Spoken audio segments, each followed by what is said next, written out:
On the Puberty podcast, we talk about all of the transformations that take a human from being a kid to a reproductively mature adult.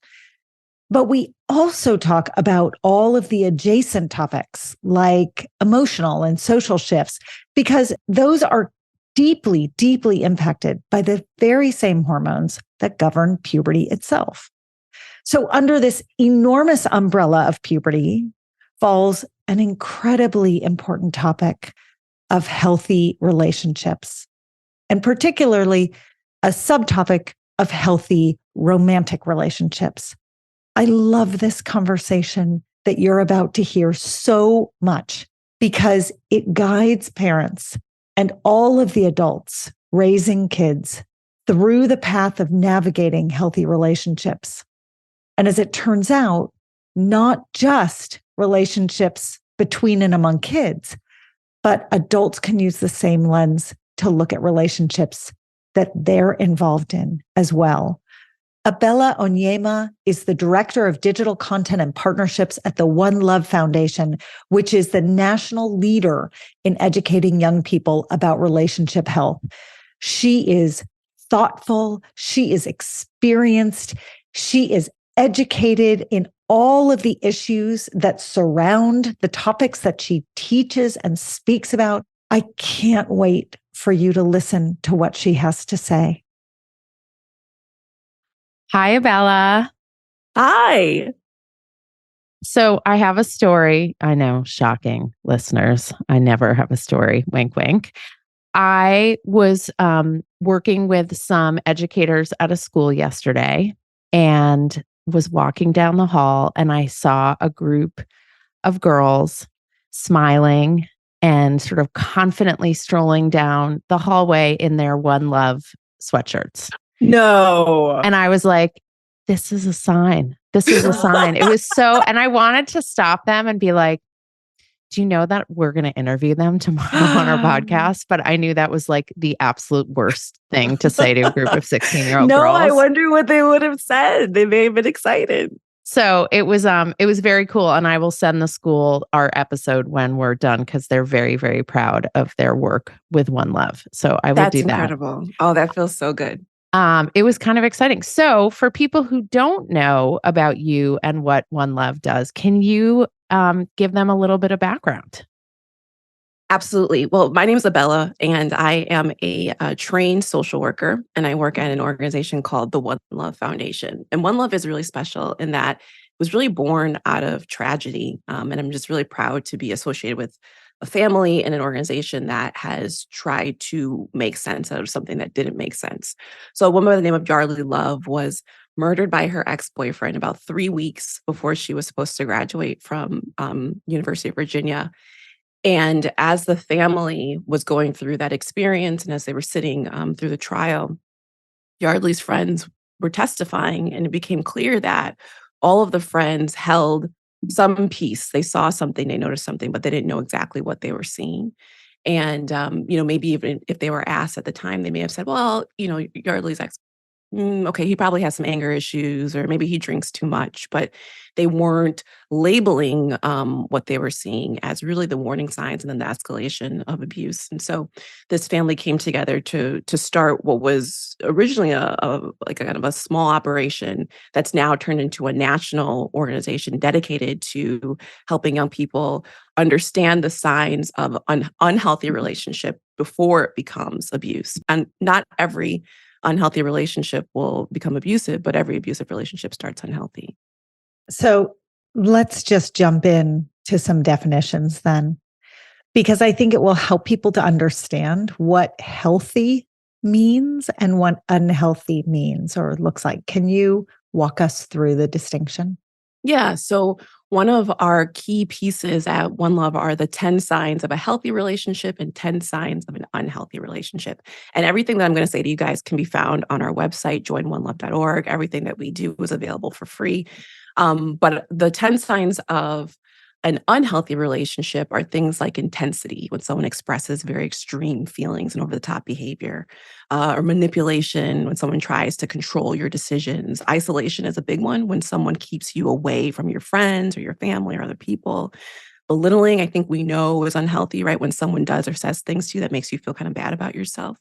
But you might not think of possessiveness because some of these behaviors are glamorized. We see them in television. It's like, ooh, they're jealous. That means they like me. That means, they're if it's a guy, they're manly or whatever it is, right? But possessiveness is actually when someone is so jealous to a point that they try to control who you spend time with and what you do. And that is not sexy or desirable. That is unhealthy. And so a lot of our work is kind of busting these socially accepted or at least common behaviors and really giving people language to say that's not love, that's not healthy, and this is what I deserve. And so what healthy is trust and independence and comfortable pace and fun. And I think fun is such a important one because when someone is in the throes of an unhealthy relationship, to just pause and be like, are you having a good time? This doesn't look fun, right? This can be a disruptive and helpful question to ask. So we have these 10 signs and we think that they're helpful in really breaking down what the red flags are, but then also what we can aspire to in our relationships. It's such an amazing point, the romanticization of some of these warning signs. And there's a gray zone, right? There's sort of this, you're describing the ends of the yardstick so beautifully and clearly. And then there's this middle sort of muddled area where it can be hard for young people, older people to kind of distinguish. Do you have tips about how people can kind of figure out what general direction they're going in, or how to assess a relationship? Is that a process that you want them to do on their own, digging deep? Is it a process you want them to do with other people, asking their friends and their social network around them? Sort of what are some ways through figuring out whether you fall into unhealthy or healthy? Absolutely. Well, when you talk about bringing people along, yes. We call it the 3 Ps: peers, parents who are trusted adult, professionals, right? That we live in community. You want your young person to know you have a whole network of people around you that you can call upon. If you're a parent and that relationship isn't there, right? Maybe they don't feel comfortable. Okay, where's an aunt? Where's a teacher? Who are your friends, right? So you definitely want to call in your community to support your young person. And that's not just when the relationship is looking bad. That's all the time, right? And I know that we'll get to that in a second, but community network, super, super important. I think something else that's really important is because you're right, there are so many unhealthy behaviors that are glamorized on television. What OneLove does is that we have like this whole library of content. So, I mean, I don't know how easeful it would be for you. You'd be like, oh, hello, child. Like, let's go to join OneLove.org and like watch these videos. But at least teachers in schools, they get to use them. But we want to create content that is purposely designed to show healthy behaviors, purposely designed to show the unhealthy, right? So I'll just say that. But in terms of, so that it helps you identify, well, what's the spectrum? What are we seeing? How do we break it down? So I think that's why our content's really helpful. But for the most part, we're living our lives, we're out in the world, and there is a big spectrum on what these behaviors are. And so, what we talk about a lot is, how does that make you feel? Trust your gut, right? Is a phrase that we use a lot at OneLove. So for someone, if they start talking to someone and they're texting every morning and then they're texting all throughout the day, that might feel so good and fun and you love it. Great. For someone else, that feels really intense and smothering and you don't like it. Okay, good. Listen to that. But you might not listen to that because your friend who also started talking to someone around the same time is loving it. And so you think, well, I should probably love it too, but you don't, right? So you get to decide what feels good to you, what behaviors you like, and what behaviors you don't.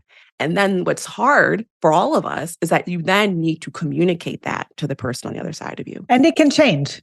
So you can feel great about it at one moment and then in the future not feel great about it. Absolutely. So I want to dig into that a little bit. First of all, for clarity's sake, for those of you who have not listened to our episodes on hookup culture and vocab lessons for the OG, talking does not mean talking. Talking means texting, snapping. It doesn't necessarily mean actually speaking face to face or even on the phone with somebody else. So that's a clarification. But I want to dive into this concept of trusting your gut because we know that we say that to kids on the one hand, and yet there are kind of innumerable situations throughout a given week or a given year where we're actually giving kids the other message or teens the other message about not trusting their gut, about suppressing their instincts, about ignoring some signs that maybe they should be aware that something's going on. So, like, how do we, it's like stranger danger. And yet we've been telling our toddlers for years to say hi to every person on the street. And all of a sudden we're like, Absolutely. don't talk to strangers. And teens have a similar thing. You're so dramatic. You're overreacting. Oh, come on. It's not such a big deal. How do we fix that? Like, what's the messaging around that? Yeah. There's so many ways that we do message that. I get to be in conversation with young people all the time, and you will talk to them about maybe they're in a hookup situation, or maybe they're texting with someone, and something will happen, and they will clock it, they'll register it, but they'll talk themselves out of it. Why? Oh, I want to be nice. Oh, I didn't want to embarrass the other person. It would be awkward if I said something, right? And all of it is indicating that I don't have permission to show up as an authentic person. I don't have permission to express what I need. And I also don't trust that the person on the receiving end of my boundary will welcome it, will receive it. There was this amazing piece in the New York Times called, I think it's something along the lines of, "For years I consented to touch I did not want." And the author said that, what if when someone expressed a boundary, we taught people to say, "Thank you for taking care of yourself." Hmm. Right? That we talk so much about saying express boundaries, but we don't really talk about, how do you sit on the receiving end of someone's no? It sucks. You wanted to do something, they didn't want to do it. They said no. So how do you then, not have like an ego crisis and say thank you for taking care of yourself? I say all that to say that there's a lot of reasons why we don't trust our gut, because we don't know how, and we also don't trust that if we do the thing that we truly want, we'll be received well. The other piece, and I've talked about this before, Vanessa, but in the context of this conversation feels really relevant. The instinct is learned. That's another piece of it, right? So we have a gut reaction to something, but it's informed by all of these experiences that we've had over the course of our lives. And so it becomes very, very important for the adults in the lives of tweens and teens to teach them that's your instinct and honor it, right? To see it and understand it. And I never really understood the profundity about it until my kids were in grade school, and a woman came to speak. She had worked with the FBI for many, many years. And she talked about these implicit biases that we have and these instincts that we have. And she talked about them and said, don't kid yourself. Those are learned and reinforced on a daily basis. And she used the example of, if you're walking down the street and you see something on the side of the street that you're walking down that feels uncomfortable to you. Okay. Your gut instinct is to get away and to cross the street, whatever might be going on. And she said, your kids who are young at the time do not have an instinct about it. So they are learning from your behavior of crossing the street. And if you can put words to it and say to them, I'm crossing the street because this doesn't feel safe to me, you are now teaching them how to name their instinct. And I feel like in the context of this conversation, it's so important because the world does socialize us to see some of these behaviors that are not so healthy as healthy initially, and giving language to not just kids, but other adults about, what your instinct is this, and this is why, is so helpful. And at the very least, it's a conversation. Right? And absolutely. And I was thinking about how what you said about being able to hear a no and receive a no, and what role trusted adults can play in modeling that, right? Because we don't only want the kids who are able to say no, we also want to raise the kids who are able to hear no. Yes. And I don't mean that like, no, I don't want to clean my room, but no, I don't feel like hugging you right now, or no, stop tickling me, or no, this conversation's making me uncomfortable, right? Like, I think we can model for them both sides of it. And Right. I always skew partially, I think, because I'm a woman and I've done so much work around girls and their physical and emotional safety that I always skew towards the like consent, self-protection, giving voice. But I think it's really critical that we teach all of our kids about hearing other people's, needs and preferences and requests. It's imperative. Yeah. Yeah. Um, So thank you for opening that Ebele, up. can you just speak for a second to pleasers? How does because Vanessa is talking and I'm thinking that group is What do you mean that group? That group quite in at which risk. we are active members. Yes, right. So because I think they deserve a special call out in this conversation. So do you have any words of wisdom or thoughts around people who, they're temperamentally pleasers? Yeah, well, who doesn't love being around a pleaser? They'll do everything you want them to do, right? Yeah. And they'll feel like, great, that's my reason for being, is to please you, right? So it's like this mutually harmful situation. But we reward our pleasers. I know that. We give them A's. We give them A's. We tell them, oh, you're not like your brother, right? Like, you're my good kid. You're the whatever. Like, you're just such a Totally. joy to me and make life easier for me. And that's just fuel to the fire. Like, ooh, yum, right? That is stoking the pleasing gene. And so I think that everyone needs to hear you have a right to your no. And something, Car, that you were talking about is like, intuition, this kind of head knowledge is taught. One of the definitions I love about intuition is that listening to your intuition means not only paying attention what your head thinks, but what your body feels. Mm-hmm. And so whether you're a pleaser or not, what does happiness feel like in your body? Where do you feel it? Do you feel it in your fingers, in your toes, in your tummy? Like, teaching your kids, right? What does fear feel like in your body? What is excitement? What is nervousness? Like, teach running through all adults that. I mean, absolutely. I need those lessons. Absolutely, because your body is screaming at you. Yeah. But your head's like, nope, no. We're going to do this, or we're not going to make it stop, or we're not going to leave, or we're going to keep pleasing, because our heads tell us, and we think that the head should be the one guiding, when your body is telling you, no, this is what we need right now. But we're not taught to honor that. So again, whether you're a pleaser or not, I think pleasers should hear this, that your head and your training and your wiring, you might think that is the way things should be, but there are other systems, mainly your body, that are telling you otherwise, and you get to honor that. So I feel like we've created a kind of a universe, right? Some parameters in thinking about relationships, healthy, unhealthy, some kind of guidelines. I want to dig into some specific scenarios and questions, particularly for adults caring for kids. One of the potholes that adults hit is figuring out if their kid or a kid they love or a kid they're caring for is with someone and they don't like that kid. And the question is, do they just not like the kid, right? Is the kid just not appealing to them for whatever reason? Or is there some information that's coming to them that's saying, I'm concerned about this relationship. This feels somehow unsafe for my kid.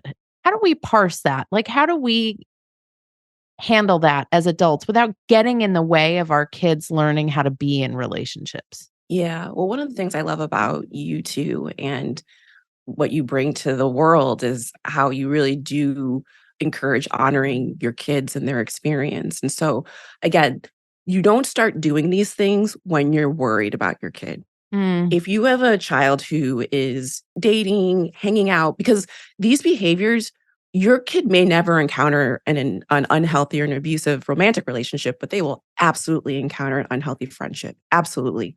So these are all questions that you can be asking regardless of where your kid's at dating-wise. But get really curious. What do you like about this person you're seeing, right? And if you don't like the kid, but your child is saying things like, well, I like this and I like that. And you're just like, all right, I mean, we just have different tastes or whatever. You just kind of chalk it up to they're making a choice. And that's a beautiful thing about growing up and you get to make choices in some ways. But you want to be asking your child that question, even if you love their partner. What do you like about them? What do you guys do? Are there ever times where you feel confused, or is there anything that you don't like about them or that's weird about dating, right? Because you don't want to just, I think you assume like, oh, they're good, they're happy, it's good. But the person that looks like their relationship is perfect can also be the person that's really suffering behind closed doors. And so to just kind of go back to your original question about how do you know, you get curious. You ask your child what worked for them in the relationship, what doesn't, how does this person make you feel? And then if the answers feel like, all right, we just might not like the same person, fine. But if you're hearing things that give you some concern, like, well, I don't know, they're popular, or I just want to be dating someone. Okay, we'll get a little bit more curious. And then as that relationship is going on, you're going to want to look for any changes in behavior. So is your child withdrawing?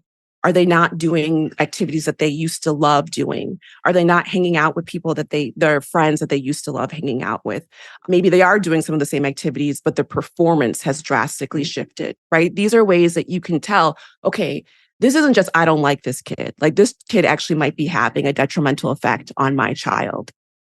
I love the framework of using friendship as a practice runway for this, because you will 100% many times over in your life be in friendships or work relationships that can be sort of practice for this, skill building for this. And I'm thinking about conversations I've had with my kids over the last few weeks about old friendships that have either shifted or sort of faded away, and why. And we've started and getting curious. What happened? And sometimes when you get curious, you learn things that you never thought to ask, and you suddenly go, well, I totally don't blame you. I got done. Totally get it.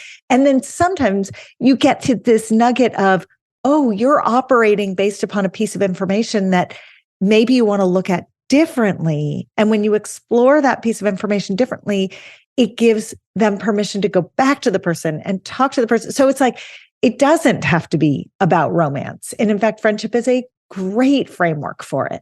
Or Absolutely. how about when they tell you information that they withheld from you previously about, which is a punch in the gut. If you drill down and get curious on that, what you often hear as the adult in their life is, I didn't want to worry you, or I didn't want you not to like the person. Yep. Yes. Or right. Yes. How about this one that I sometimes hear? You like the person and something happened and you're always telling me how great this person is. And I didn't want to burst your bubble and tell you this person isn't so great. Huge. So, Ebele, let's take that, because one of the things that OneLove looks at for adults is, are you actually unknowingly encouraging your kid to stay in a relationship that they shouldn't stay in? And are they worried about disappointing you by getting out of the relationship? So what role do adults play in kind of consciously or unconsciously keeping kids in relationships that they should actually leave? Yeah. What is the story that you tell about relationships in your home? Do you center a dating relationship? Do you center your child's inclusion in a certain group of friends, right? Like, is that really important to your kind of ego structure as a parent? Like, and when you do that, then you're messaging to your kid that, one, being in a relationship is really important, and being in a relationship with this particular person is really impressive. And they don't want to disappoint, right? And so, or you might not think, oh, I'm not doing any of those things. I'm just being, an encouraging parent. I like this partner that they're bringing around, and I'm trying to show, like, yeah, this is wonderful. I support your development, right? I'm not consciously trying to make sure that my kid's in a relationship, but I think, again, when you assume that everything is great, that your child's relationship is wonderful, and you say things around to that effect, like, you guys are just so cute, or I just love seeing you so happy. You never ask, are you happy? Are you great? Right? And if you ask those questions and the answer is yes, then wonderful, right? I celebrate that. But hey, just want you to know, if it ever changes, I'm with you, not with this relationship, right? Okay, so I'm guilty of that for sure, right? And my kids, to their credit, have been able to articulate that with me, that I tell them how they seem instead of ask them how they are. Yeah. And I'm working on it. Yeah. But can we go to a version of a flip side of this, which is sometimes when I ask them how they are, they will take language that they have heard from the world around them.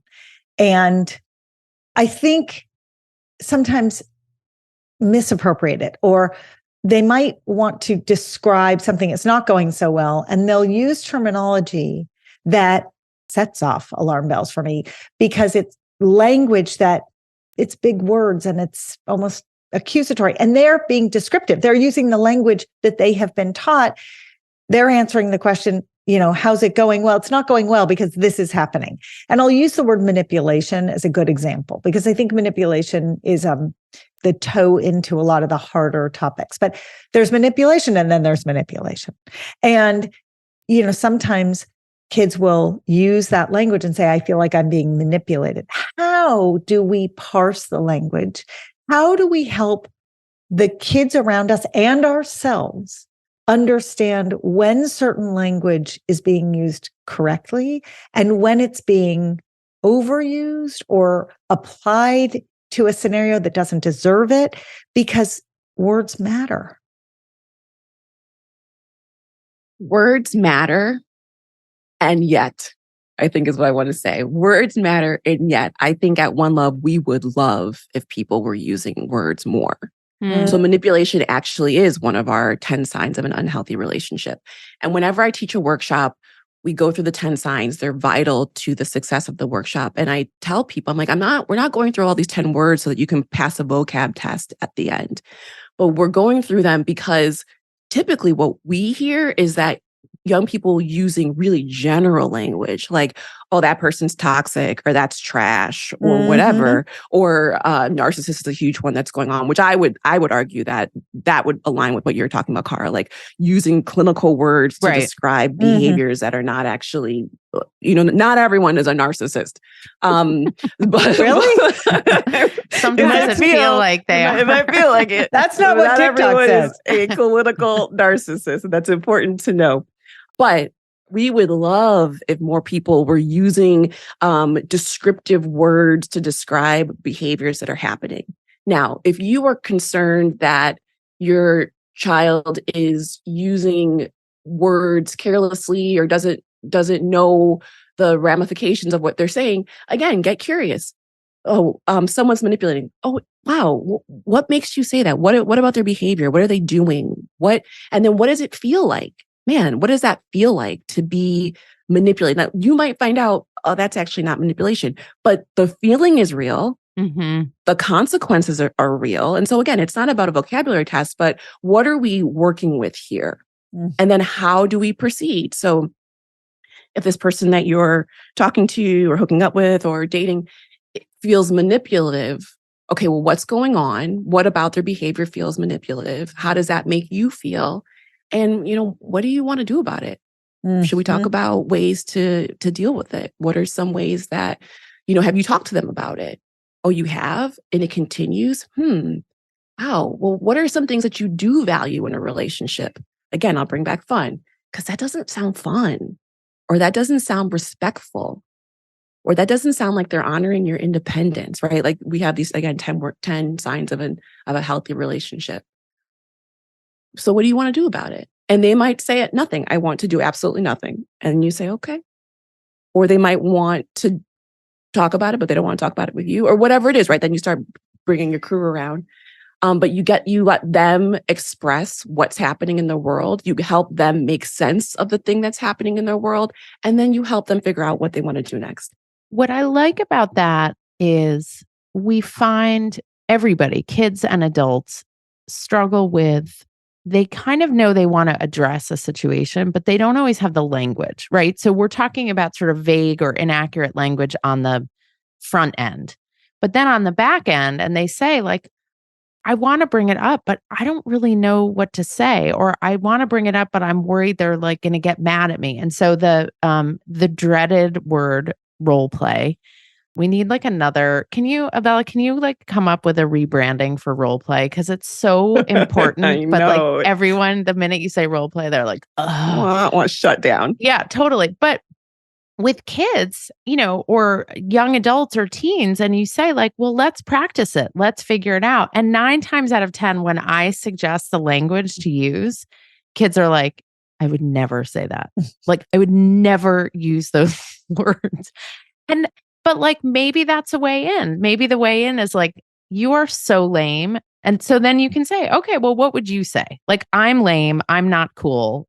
You are cool. What language would you use? Right. Like, I like the idea of using that as a jumping off point. I do think the self-pathologizing amongst teens, thank you, TikTok, is something to continue to drill down on, right? It's not just about relationships. It's like anxiety disorders and panic attacks and all of that stuff. So the advice that Abella gave about drilling down on relationship stuff is actually language people could use in all sorts of moments when kids are self-pathologizing and using clinical language around stuff that you imagine is probably not a clinical situation, but you still want to validate the kids expressing the feeling. Well, and adults need to check themselves at the door because Totally. there's a lot of it that happens. I think it's so unfair for us to dump it on people under 20 or 25. I'd say there's more of it, right, that happens. So time for us to hold a mirror up to ourselves and our own. Are pleasers, is that a clinical term? Do we just commit an offense in the midst of the podcast? Yeah, I mean, 100%. Okay, before we wrap a conversation that I could stand forever and ever and ever, I want to turn to people who are in abusive relationships and talk a little bit about the misconceptions that the world has about people. It's such a big, broad question, but do you think you can share some thoughts on? Absolutely.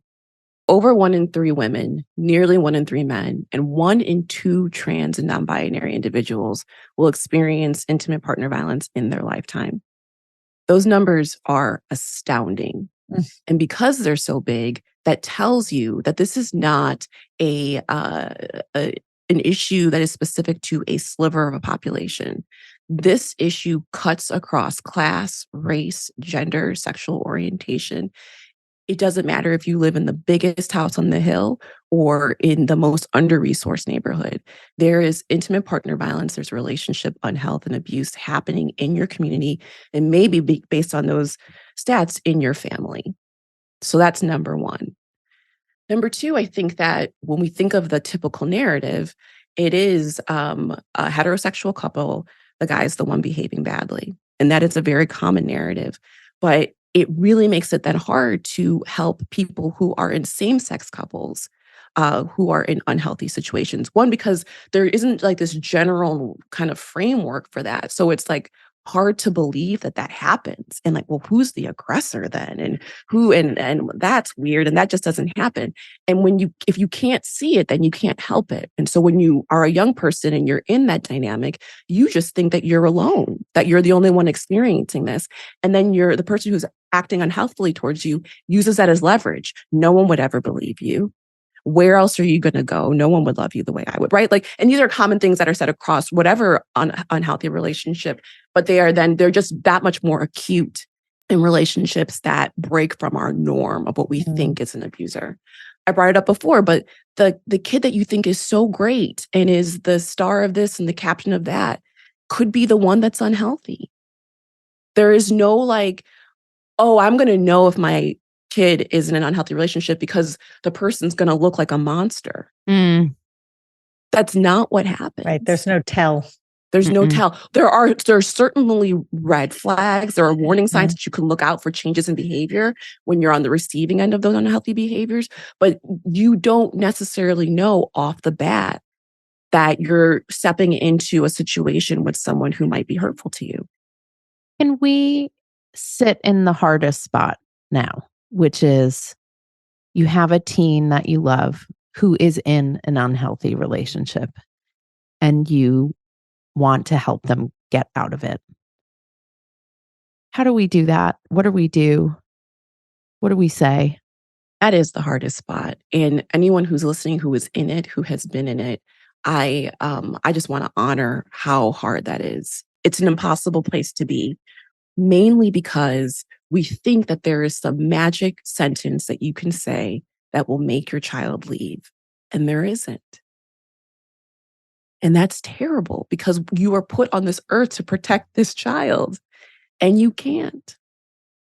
What you can do is create a context in which when they are ready to leave, they have a safe space to land. What you can do is also talk to them about their safety. So we have what we call safety plans and what we call breakup plans. A safety plan is when someone is in a relationship that is unhealthy, that is abusive, what are things that they can do to stay as safe as possible? And some of those things might be to identify safe spaces at home, school, or work. I've been talking about like these 3 Ps: peers, parents or trusted adults, professionals. Who is the network that your child can call upon? What are the ways in which they can do it? So oftentimes parents will say, with drinking, if you ever find yourself in a situation where you can't get home because your friend is drunk or you're drunk, call me, I'll pick you up, no questions asked, we'll deal with it. Like, just right. You could institute that same thing with your child who you're concerned about. So if you ever find yourself in a situation that doesn't feel safe, where you don't feel safe, text me. Here's the code word or the code sentence that we're going to use, right? Sharing your location, not sharing it with the partner, but sharing it with the parent, the other trusted adults, the peers, right? We know where you are when we need to know where you are. Even things like having a spare set of keys outside the house or somewhere, because oftentimes someone that's unhealthy or an abuser might take your child's keys. And so that we don't want that to be a reason why they might have to stay with them because they don't know how they're going to get home or how they're going to get into their house, right? So what are things that we can be doing to make you as safe as possible while you're in the relationship? Part of that safety plan is also brainstorming ways to end that relationship, because then there's a whole breakup plan after that. Time of breakup is the most dangerous time in an unhealthy or abusive relationship. It makes sense, right? If an unhealthy relationship is about control, when you want to leave that relationship, your abuser has lost control. And then they might escalate behavior. So it's really important to break up safely. And oftentimes, again, we think about people who are unhealthy or abusers as like this monster that came from on high, descended into your kid's life, and then can be plucked out. That person might be in your kid's class. They might be part of the friend group. They might be on the sports team, whatever, right? So you will really have to be thoughtful and bringing your child into this conversation about how do we make the breakup safe? Do we bring in teachers and talk about, okay, can we switch classes? Do we need to switch a locker? If you're on a college campus, do we need to switch your work schedule or the route that you take to school? Like, who are we bringing in? Do we need to, the coach needs to know, et cetera, right? So like all tactical, of these things. Just get tactical. Yes. About how do we keep you as safe as possible? But again, none of this is going to happen until your child is ready. Oftentimes there's a stat that a person will leave, get back together, at least 7 times before they leave for good, right? So we see these things happening. It is excruciating to be on the sidelines watching that as a parent, as a friend, but no one leaves until they're ready to leave. And it feels important to say at this point that, sometimes, maybe even oftentimes, a parent will see, or an adult who is the caretaker of a child will see an abusive relationship for what it is. And when they go to talk to the kid about it, there's so much shame around it that for some period of time, their communication shuts down and the kid just pushes back against the person who loves them and is caring for them. And so if the adults in the scenario are not able to have productive conversations with the kids they're worried about, it is imperative that they bring in other people who may be able to have those conversations in more productive ways. It doesn't make you a failure as the adult in their life. And oftentimes, I think we underestimate the amount of shame that goes along with someone finding themselves in these relationships. So it does further isolate them, and it creates all sorts of other downstream issues. So just, all of this is to say that there is not one way through it. And oftentimes it takes a village for everyone involved. Absolutely. Absolutely. And it's a real strength if you have a community that can circle around your kid. You don't have to do it all on your own. I've worked in schools, I've worked in out of school settings, and at least when you're in a school, like a high school situation, the free services that are available are much more plentiful than when we're talking about adult survivors, right? So helping your child get connected with the counselor at school. I've run after school programs where we did enrichment activities, and there was also counseling that was offered alongside. So there are community programs that you can look into as well for your child. You don't have to do this all on your own, and your kid doesn't have to do it all on their own. But you brought up a word, isolation, that I really do want to bring up. That is one of the first things that an abuser or an unhealthy partner will do. They will start to isolate you from your community. They'll say things like, oh, your friends aren't your friends. Or your parents they hate me, they're out to get me. Or your parents don't understand you, right? So we don't get curious about the interiority of our kids. Someone else will. And they will leverage that to drive a wedge between them and you, them and their community.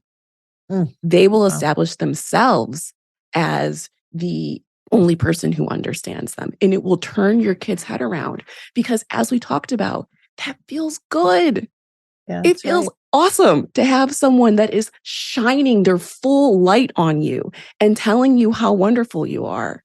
Because you are wonderful. And the world tells you that's the goal. That's the goal. Yeah. Mission accomplished. That's right. And if that is happening to your child and it's genuine, that's amazing and beautiful. And we celebrate that. But if that's happening to your kid and it is used to control them, I love telling kids love is expansive. And love is a loaded word because I know kids like trying to fall in love, but love is expansive. It's like a balloon that expands and never breaks, or a rubber band that never snaps. Anyone who's telling you that there's no room for your friends, no room for your family in the relationship, they are not talking about love. Yeah, it's not a pie, right? There isn't a finite resource that you're carving up. It is expansive. The limit does not exist. That's right. And it fits all your activities. It fits all the things that you're going to be curious about. It fits everything. And someone who is trying to abuse you and control you shrinks your life.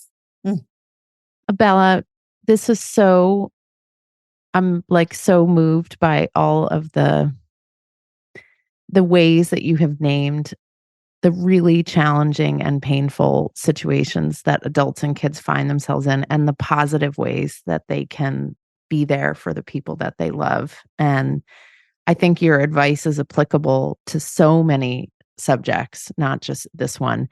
I'm only going to let you get off. I'm now violating all the principles of One Love, so I'm going to reframe my question. Would you please come back another time and talk to us about digital abuse and online violence? Because we didn't have time today, but I do want to get there at another point. So we invite you back, an open invitation to come back and join us. And we will link to all of the amazing resources that One Love offers. And we encourage people to go to the site to check it out. Is there a place where they can contact someone, or is there a way to start a chapter at a school? Is that information all on the website? Absolutely. Our dream is that every school is teaching One Love in the school. It's just, I think, critical to changing the way the relationships are done. You can access us through info@joinonelove.org or joinonelove.org. Just go to the website and you'll be able to find us. A real person answers info. So you will get to us. And before we let you go, I want to say one thing. I want to give an answer to something that you said at the very beginning of the podcast. You made a comment that kids, this isn't video content or written content that kids necessarily want to go to. And I'm going to say to any adult who's listening, in my own home, this is content that my kids want to go to because they are hungry for unbiased information about how to navigate relationships. So I love your humility, but I think what you have put into the world is phenomenal. And I would encourage parents to check it out. Adults who are in the lives of kids, check it out. And you know, our favorite way of showing kids something, text it to a kid. Text it to them. Yep. Text the link. You'll be surprised. It is phenomenal content. Thank you. Oh man, I really, really appreciate it. I agree. I do agree. So I appreciate you allowing me to brag a little bit about the work that we do and how it could be useful to people. That's all we want. We just want to get it into as many people's hands as possible because we do think that this is life-saving information. Absolutely. Thank you so much for coming on. We're so grateful. This has been awesome. Thanks so much for having me. A total honor.